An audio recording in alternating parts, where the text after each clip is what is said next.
नमस्कार। आप देख रहे हैं हमारा खास कार्यक्रम अटेंशन और मैं हूं आपके साथ ब्रजेश चौकसी। मध्य प्रदेश में पंचायत और निकाय चुनाव संपन्न हो चुके हैं और अब दोनों ही दल मिशन 2023 की तैयारियों में जुट गए हैं। प्रदेश की सत्ता के इस फाइनल मुकाबले में कोई भी दल कसर नहीं छोड़ना चाहता है, इसलिए दोनों एक साथ सड़क पर उतर रहे हैं। सत्ताधारी दल बीजेपी जनता के बीच तिरंगा यात्रा के जरिए अपनी बात रखने जा रही है, तो विपक्षी दल कांग्रेस पदयात्रा कर महंगाई, बेरोजगारी जैसे मुद्दों पर सरकार के खिलाफ माहौल बनाने। दोनों दलों की ये यात्राएं आज़ादी के अमृत वर्ष के पहले पखवाड़े में साथ साथ चलेंगी। भाजपा का उद्देश्य प्रदेश के हर घर पर तिरंगा फहराना है, तो कांग्रेस का उद्देश्य प्रदेश के हर नागरिक को समस्याओं से अवगत कराना। भाजपा हर विधानसभा में 75 स्थानों पर तिरंगा फहराएगी, तो कांग्रेस हर विधानसभा में 75 किलोमीटर की यात्रा कर सरकार की पोल खोलेगी। अब दोनों ही दलों की अगस्त क्रांति के सप्ताह में जन जन के बीच क्रांति लाने की यह जुगत कितनी सफल होगी, और क्या भाजपा अपने पहले से ही मजबूत जनाधार को देशभक्ति के सहारे ठोस बना पाएगी, और क्या कांग्रेस महंगाई और बेरोजगारी जैसे मुद्दों पर भाजपा के खिलाफ माहौल तैयार कर सत्ता में वापसी कर पाएगी? इस पर चर्चा करेंगे, लेकिन पहले देखिए खास रिपोर्ट।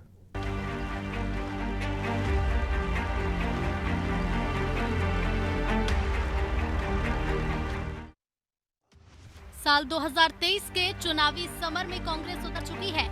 मध्य प्रदेश कांग्रेस ने महंगाई के खिलाफ शंखनाद कर दिया है। कांग्रेस कार्यकर्ता 9 अगस्त से 15 अगस्त तक सभी जिलों में 75 किलोमीटर की पदयात्रा करेंगे। 9 अगस्त को भारत छोड़ो आंदोलन की जयंती भी है। कांग्रेस ने इस मौके पर पूरे देश भर में जन जागरण और प्रदर्शन की रणनीति बनाई है। प्रदेश कांग्रेस अध्यक्ष कमलनाथ ने मध्य प्रदेश के सभी जिला शहर कांग्रेस कमेटियों के अध्यक्षों को 75 किलोमीटर की पदयात्रा को सफल और प्रभावी बनाने के निर्देश दिए हैं। इसके लिए हर जिले में वरिष्ठ कांग्रेस जनों की 5 सदस्यीय समिति का गठन किया जाएगा।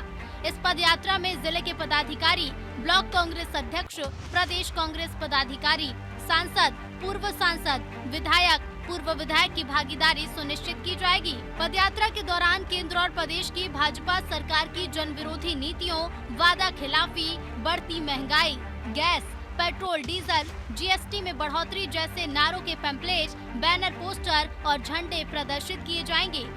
कांग्रेस नेता और पूर्व मंत्री पीसी शर्मा ने कहा है कि पदयात्रा में आजादी के 75वें साल में जनता किस तरह त्रस्त है और क्या परेशानी झेल रही है, इन मुद्दों को उठाया जाएगा। ये 75वीं वर्षगांठ है आज़ादी की। उसमें 9 अगस्त से 15 अगस्त तक सभी नेता, विधायक ये पदयात्राएं करेंगे। मैं भी अपने क्षेत्र में पदयात्रा करूंगा और सभी पदयात्रा करके जो आज की स्थितियां हैं कि इस 75वें साल में किस तरह से आज जनता त्रस्त है, परेशान है, किस तरह से महंगाई है, किस तरह से बेरोजगारी, इन सब बातों को भी लोगों को बताएंगे, चर्चा करेंगे। भारतीय जनता पार्टी भी तिरंगा यात्रा निकाल रही है। इस यात्रा को प्रदेश के जन जन तक पहुंचाने की योजना है। 13 से 15 अगस्त तक चलने वाली तिरंगा यात्रा में भाजपा प्रदेश के हर घर तक पहुंचेगी। प्रदेश के हर घर में तिरंगा फहराया जाएगा। केंद्र सरकार ने झंडा फहराने के नियमों में भी शिथिलता दी है। भाजपा का प्रयास हर घर तक तिरंगे के माध्यम से पार्टी का संदेश पहुँचाने का है। राष्ट्रभक्ति और राष्ट्रीयता के सहारे भाजपा चुनावी वैतरणी पार लगाने की रणनीति पर काम कर रही है। तिरंगा यात्रा के माध्यम से शिवराज सरकार के कामों को जन जन तक पहुंचाने की योजना है। भाजपा का लक्ष्य हर हितग्राही और हर प्रदेशवासी के घर पहुंचने का है। कहने को ये तिरंगा यात्रा है, लेकिन असल में ये चुनावी अभियान भी है। हालांकि भाजपा के नेता इसे आजादी के अमृत वर्ष में देशभक्ति से प्रेरित बता रहे हैं। भाजपा ने कांग्रेस की 75 किलोमीटर की यात्रा पर सवाल भी उठाया। नगरीय प्रशासन मंत्री और भाजपा नेता भूपेंद्र सिंह ने कहा कि कांग्रेस की यात्रा को जनजातीय क्षेत्र में घुसने नहीं दिया जाएगा। उन्होंने कहा कि कांग्रेस ने आदिवासी राष्ट्रपति का अपमान करके जनजातीय समाज को नाराज कर दिया है। देखिए, उनके जो कार्यक्रम होते हैं वो कागजी कार्यक्रम होते हैं। उनके नेता जब चुनाव होता है तो विदेश चले जाते हैं, तो कौन यात्रा निकालेगा, क्या यात्रा निकालेंगे, क्या यात्रा में बोलेंगे। अभी तो वो स्थिति ये है कि अगर ग्रामीण क्षेत्रों में जाएंगे तो कांग्रेस के खिलाफ इतना जन आक्रोश है तो उनको यात्रा निकालना मुश्किल हो जाएगा। विशेष रूप से जो हमारे ट्राइबल क्षेत्र हैं वहाँ पर जिस तरह से राष्ट्रपति के बारे में, महामहिम राष्ट्रपति श्रीमती द्रौपदी मुर्मू जी के बारे में कांग्रेस ने जिस तरह से अपशब्दों का प्रयोग किया है, उनको कठपुतली कहा है, उनको राष्ट्रपत्नी कहा है, जिस तरह से अपमानित किया है कांग्रेस ने, तो पूरा जनजाति समाज इस समय आक्रोशित है और कांग्रेस के लोग किसी जनजाति क्षेत्र में जा नहीं सकते। मिशन 2023 के लिए जनता के बीच जाना जरूरी है। कांग्रेस के पास महंगाई, बेरोजगारी के साथ साथ बिजली, पानी, सड़क जैसे मुद्दे भी हैं। 75 किलोमीटर की पदयात्रा करके कांग्रेस सरकार को घेरने की योजना बना रही है। उधर भाजपा तिरंगा यात्रा के माध्यम से सरकार की छवि जनता के बीच और सुधारना चाहती है। अब देखना है कि अगस्त के पहले पखवाड़े में मध्य प्रदेश में दोनों पार्टियां किस तरह का माहौल बनाती हैं।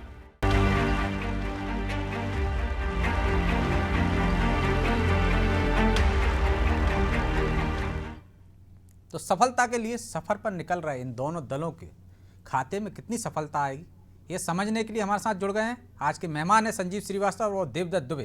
दोनों वरिष्ठ पत्रकार हैं, राजनीतिक विश्लेषक। दोनों का बहुत बहुत स्वागत है। दुबे जी, शुरुआत आपसे करते हैं। कांग्रेस एक यात्रा निकालने जा रही, हर विधानसभा में 75 किलोमीटर चलेगी, सरकार के खिलाफ माहौल बनाएगी, महंगाई, बेरोजगारी, जीएसटी, उन तमाम मुद्दों को छुएगी। क्या लगता है आपको ये सफल होगी और सत्ता तक पहुंचा देगी? देखिए, भारतीय इतिहास है जो उसमें पदयात्राओं का बहुत महत्व है। यदि वो शिद्दत से की जाए और जैसा घोषित करे उस मनोभाव से की जाए तो पदयात्रा से गांधी जी ने आज़ादी पाई देश में और आडवाणी ने भाजपा को शून्य से शिखर पर पहुंचाया।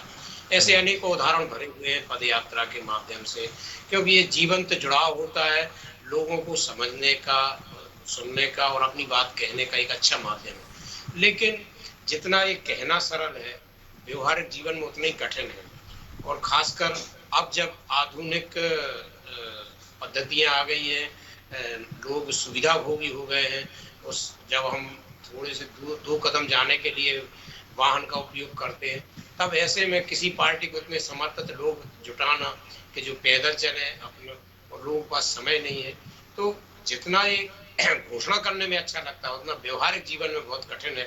लेकिन यदि कोई कर पाएगा व्यवहारिक जीवन में भी, यदि जैसी घोषणा कर रहे हैं सफल कर पाएंगे, तो मुझे लगता है पदयात्रा से अच्छा कोई माध्यम नहीं है अपनी बात लोगों तक पहुंचाने, लोगों की बात को सुनने, समझने, समस्याओं को जानने का। तो सफलता निश्चित उसको मिलेगी जो इस पदयात्रा को बहुत शिद्दत के साथ करेगा, बहुत मनोयोग के साथ करेगा। लेकिन हम देख चुके हैं राजनीतिक दलों की कई बार कार्यक्रम के जो घोषणाएं की जाती हैं, जो कागजों में रह जाती हैं, वो व्यवहारिक जीवन में कम उतर पाती है। इसी कारण वो सफल नहीं होते। बहुत बड़े बड़े अभियान इनके केवल घोषणाओं में और कागजों में रह गए। तो यदि वाकई में शिद्दत से करेंगे तो मुझे लगता है कि उनके लिए एक माध्यम बनेगा, सुविधा बनेगी 2023 के चुनाव के लिए, कि वो समझ पाएंगे। आपने देखा होगा 2018 के पहले दिग्विजय सिंह ने नर्मदा पद यात्रा की थी, तब का माना जा रहा था कि इस पद यात्रा का कांग्रेस को सरकार बनाने में बहुत बड़ा योगदान है। अरुण यादव ने भी प्रदेश अध्यक्ष रहते कुछ दिनों की पद यात्रा की थी। तो पदयात्रा राजनीति में कई उदाहरण हैं जो लोगों को सफलता दिलाई है, लेकिन बात वही है कि कितने लोग उस पर जुड़ पाएंगे और कैसे वो कर पाएंगे, क्या उद्देश्य है, क्या लेके जाएंगे और कैसे उसको भाव को अपने प्रकट कर पाएंगे लोगों के पास, जिससे कि लोगों को स्वीकारता बने कि ये आपके लिए आए हैं, आपकी समस्याओं को जानने के लिए आए हैं और जब सरकार में आएंगे तो आपकी समस्याओं को दूर करेंगे। ये भाव जब लोगों में बन पाएगा तो मुझे लगता है इससे अच्छा कोई माध्यम नहीं है। तो संजीव जी, यात्राओं का अपना एक महत्व है, अपना एक इतिहास है, ये कई सफलताएं भी दिला देती है। लेकिन संदेह इसलिए जो बात जिस तरफ इशारा कर रहे हैं दुबे जी भी, क्योंकि कांग्रेस कर रही है 75 किलोमीटर सुविधा भोगी कांग्रेस, जिसके नेता 3 घर तक नहीं जा पाते हैं घर घर चलो अभियान के तहत। वो यात्रा कब कहाँ ख़त्म हो गई उसका कोई पता नहीं है, उसकी कोई तस्वीरें उतनी नहीं आई जितनी आना चाहिए। तो आपको क्या लगता है कि ये यात्रा वाकई में जिस तरह से कमलनाथ जी ने रणनीति बनाई है, क्योंकि 2023 के चुनाव नज़दीक हैं, 1.25 साल बचे हुए हैं, 5 सदस्यीय कमेटी बनाई है, सांसद भी हैं उसमें, प्रदेश पदाधिकारी भी हैं और जिला स्तर के भी पदाधिकारी हैं, तो आपको लगता है कि इस बार गंभीर हैं और ये यात्राएं कुछ ना कुछ करामात दिखाएंगी और कांग्रेस को सफलता की ओर ले जाएंगी। संजीव जी, जो कह रहे हैं मैं आपसे सहमत हूँ कि किसी भी सूरत में अब जनता से कनेक्टिविटी जरूरी है। बिना कनेक्टिविटी के आप कहीं कुछ नहीं कर सकते। जनता से सीधा जुड़ाव, उसके बीच में जाना, उसकी समस्याओं को सुनना, उनका समाधान करना, जब तक आप ये सब नहीं करिएगा और केवल फौरी यात्रा करिएगा, तो जैसे आपने कहा कि पहले जो यात्राओं का शुरू हुआ या जो आपको कठिनाइयां हुई, आपने जो असफलताओं का सामना किया, और अभी जब ये स्थानीय सरकारों के जो चुनाव हुए, स्थानीय सरकारों के चुनाव मुझे लगता है कि कांग्रेस के लिए सबक माने जा सकते हैं। जैसे कल भोपाल जिला पंचायत में जो कुछ भी हुआ, सबने देखा कि आप सब कुछ होते हुए आपके हाथ में 8 सदस्य थे, बीजेपी के हाथ में 1 सदस्य था। कहीं आप ओवर कॉन्फिडेंस हुए और आपको लगा कि नहीं हमारे पास 8 है, अगर टूटते भी एक आध तो टूट जाएंगे तो कुछ नहीं होगा। यदि ऐसे फौरी तौर पर आप चीजों को लीजिएगा तो निश्चित तौर पर आप चाहे यात्राएं निकाल लीजिए, चाहे आप कुछ भी कर डालिए, कोई बात बनने वाली नहीं है। आपको कुछ ना कुछ पोस्ट करना होगा। जितने जो ऑस्पेक्ट्स होते हैं उसमें इफ एंड बट्स होते हैं, उनको चाक चौबंद उन पर रहना होगा। नहीं रहिएगा तो फिर आपके सामने असफलता होगी। आप अगर आगे बढ़िएगा और आप चाक चौबंद कुछ करते हैं तो निश्चित तौर पर आप प्रयास करने वालों को, कहा गया है कि कोशिश करने वालों की हार नहीं होती, तो कोशिश करना अच्छा काम है और शिद्दत से करिए, मनन से करिए, पूरे मनोयोग से करिए, तो शायद सफलता आपको जरूर मिले। तो आपको लगता है कि कांग्रेस इस बार शिद्दत से करेगी और वो उतनी गंभीर है?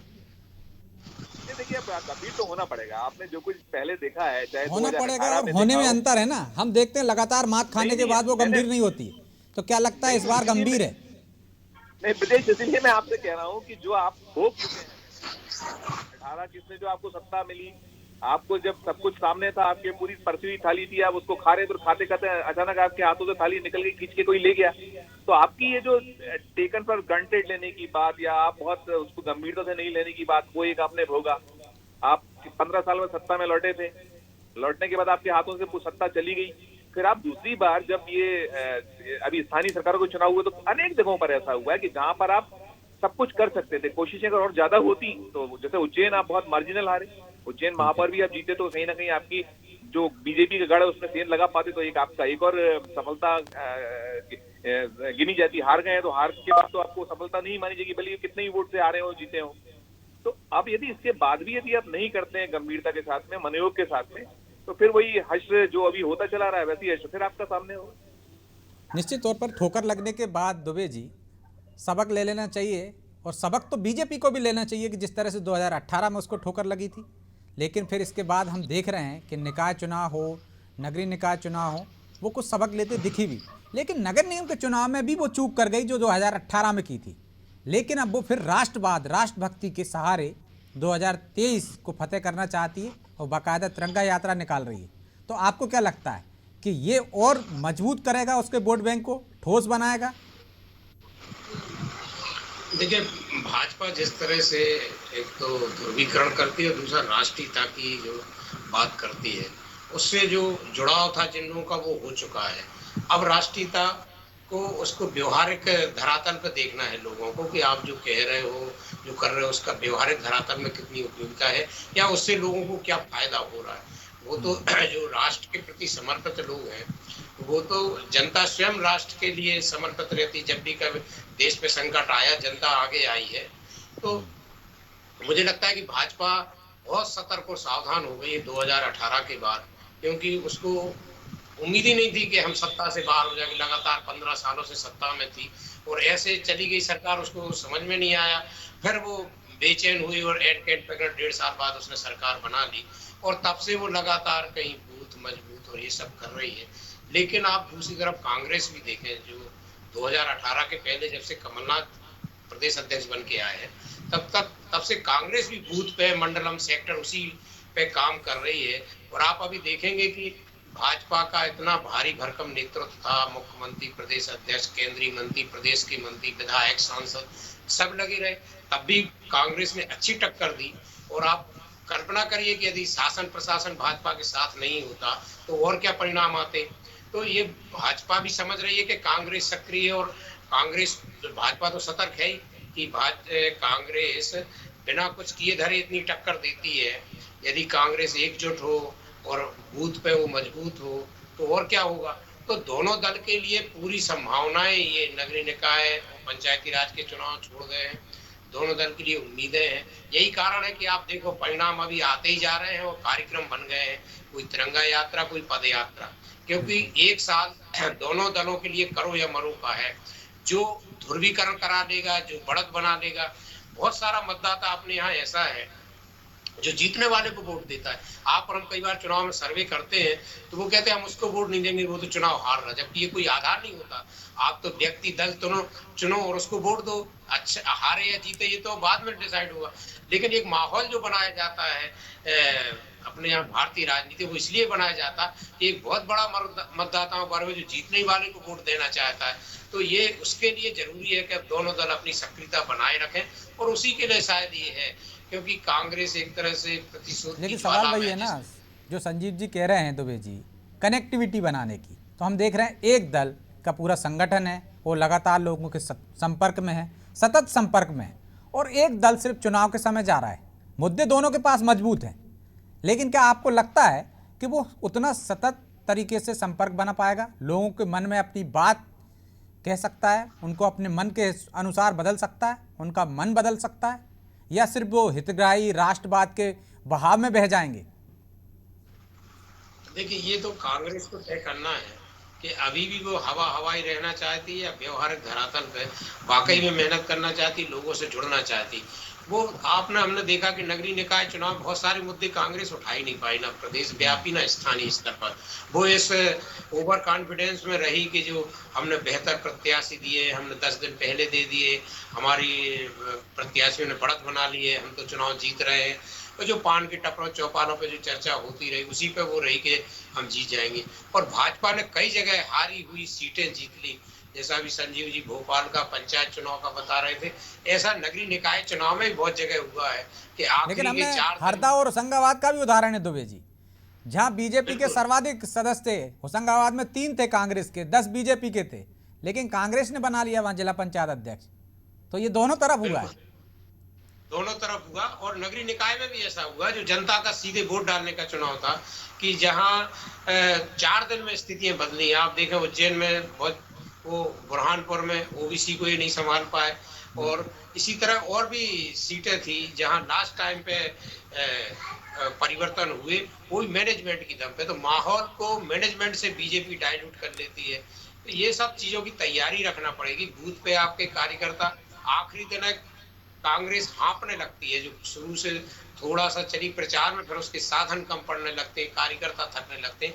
जब बीजेपी गति पकड़ती है आखिरी के 48 घंटों, तब कांग्रेस हाँपने लगती है। तो मुझे लगता है कांग्रेस को भी बहुत सारी तैयारी करना है, क्योंकि उसका मुकाबला एक ऐसे दल से है जो केवल जीत और सिर्फ जीत के लिए काम कर रही है। उसको साम दाम दंड भेद एनी हाउ जीत चाहिए, और ये हम दोनों चुनाव में जीत चुके हैं कि कई बार उसने हारी हुई बाजी पलटी है। तो ऐसे में कांग्रेस को अभी केवल पदयात्रा औपचारिक करके कुछ हासिल नहीं होगा। उसके लिए पूरी मेहनत और शिद्दत और कार्यक्रम बनाकर, और अभी से जब तक तैयारी नहीं करेगी, मुझे लगता है 2023 इतना आसान दोनों ही दलों के लिए नहीं है, क्योंकि कुछ मुद्दे ऐसे भी हैं जो भाजपा को परेशान कर सकते हैं, और कुछ मुद्दे ऐसे हैं जो कांग्रेस की कमजोरी बन सकते हैं। तो मुझे लगता है कि अभी भी दोनों दल के लिए एक अलार्मिंग हो गए हैं दोनों चुनाव, पंचायती और नगरीय निकाय चुनाव। तो इससे जो दल सबक ले लेगा और उस पर काम कर लेगा, मुझे लगता है उसके लिए 2023 में कुछ तो आसान होगा। अन्यथा तो फिर हमने देखा ही है कि 2018 में कैसे गिरते पड़ते आखिर कांग्रेस की सरकार बनी, और फिर वो उसी को नहीं संभाल पाए और 1.5 साल बाद सरकार चली गई।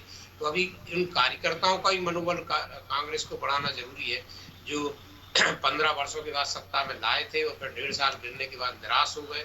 क्योंकि अभी तो हमने देखा इन चुनाव में कांग्रेस के नेता और कार्यकर्ता सत्ताधारी दल के साथ आसानी से आखिरी समय घुल मिल गए, और वो परिणाम वैसे नहीं ला पाए जैसे कि कमलनाथ उम्मीद कर रहे थे कि हमने सर्वे के आधार पर बेहतर प्रत्याशी दिए, 10 दिन पहले प्रत्याशी दे दिए, समय मिल गया है प्रत्याशियों को, लेकिन कुछ उससे हासिल हुआ नहीं जब तक कि आपका बूथ मजबूत नहीं होगा।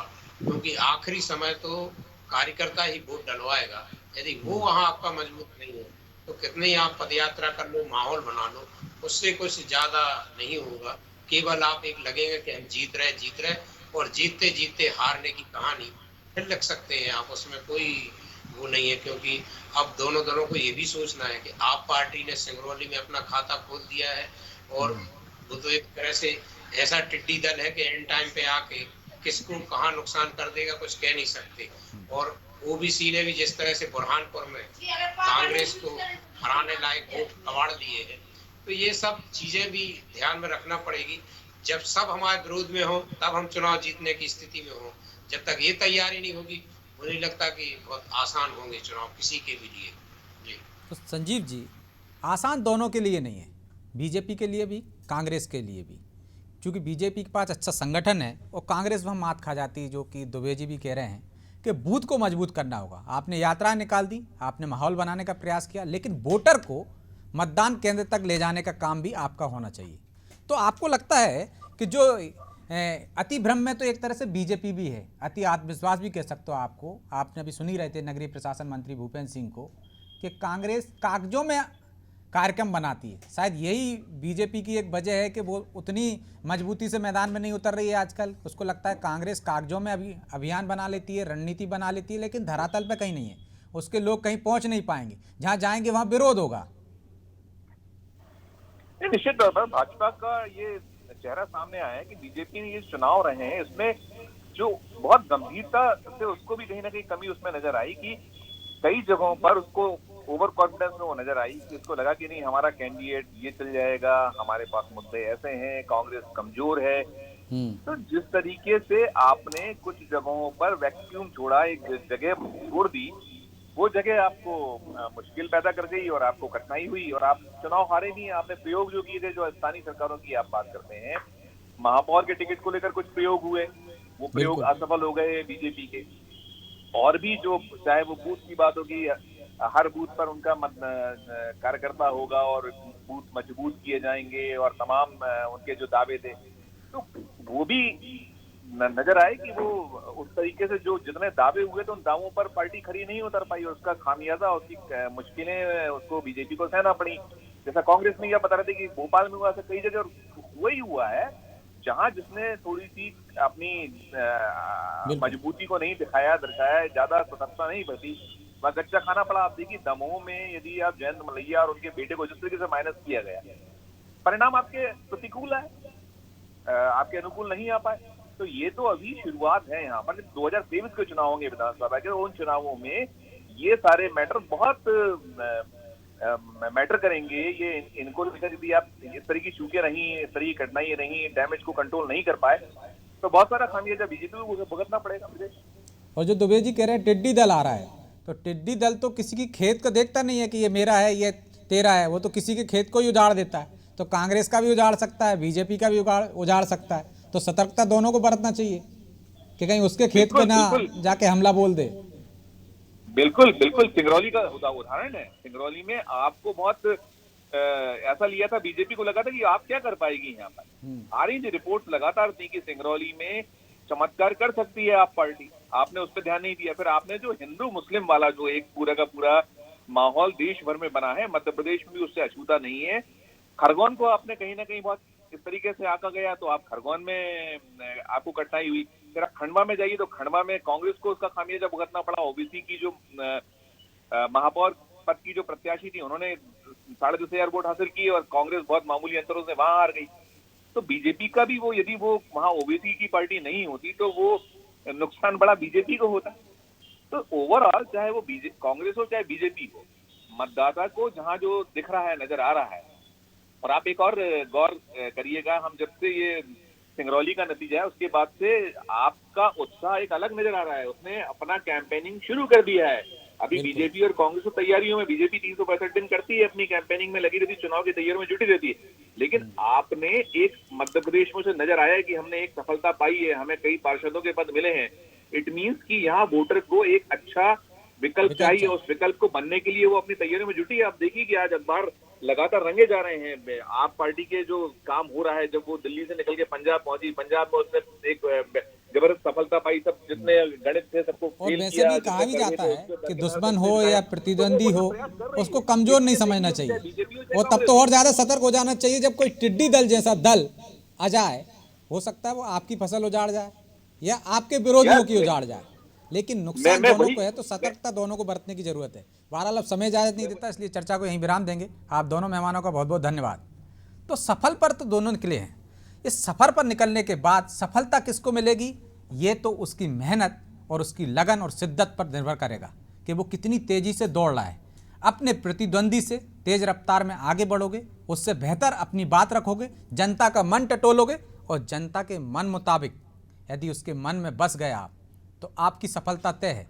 वरना दौड़ में तो एक का ही जीतना तय होता है। वो आप भी हो सकते हैं, वो आपका विपक्षी दल भी हो सकता है। तो ये दोनों की मेहनत पर निर्भर करता है कि सफलता ज़्यादा मेहनत वाले को ही मिलेगी और टॉपर वही रहेगा। तो अब टॉपर कौन बनेगा ये तो 2023 में पता चलेगा। लेकिन कांग्रेस हो या बीजेपी, दोनों इस सफलता के सफ़र पर निकल चुके हैं। अब जीतने की बारी आएगी तब पता चलेगा किसकी मेहनत कितना रंग लाई। अटेंशन में आज इतना ही। मुझे दीजिए इजाज़त और आप देखते रहिए अनाजी टीवी। नमस्कार।